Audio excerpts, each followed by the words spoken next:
और नाज़रीन कराम, वक्त क्योंकि ख़त्म होने वाला है हमारे आज के प्रोग्राम का, तो कलाम आखिर में मैं आज आपको सुनाने जा रही हूँ कलाम शेख सादी रहमतुल्लाहि ताला अलैह। मशहूर ज़माना कलाम है, हम अपने बचपन से सुनते आ रहे हैं, बलगल बी कमालिही। और हज़रत हफ़ीज़ ताइब रहमतुल्लाहि ताला अलैह ने इसका मंजूम तर्जुमा भी किया है, वो भी समात फरमाइएगा। लेकिन इसके साथ ही मुझे अपनी मेज़बान सलमा खान को अगली नशिस्त तक के लिए दीजिए इजाज़त। अल्लाह हाफ़िज़। बलगल्लुला बिकमालिही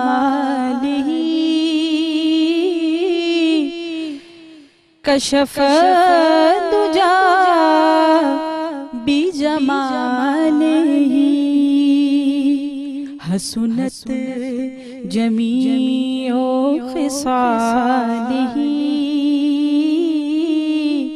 सल्लू अलैहि वालिही।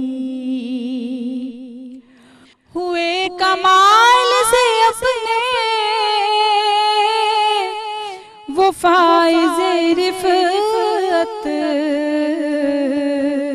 छठी जमाल से उनके तमाम ज़ुल्मत शब, ख़साइल उनके सभी खूब और पसंदीदा, दुरूद भेजे नबी पर और उनकी आल पे सब। बलगल्लुला बिकमालिही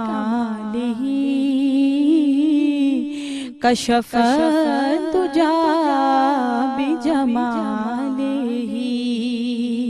हसनत जमीओ खिसालिही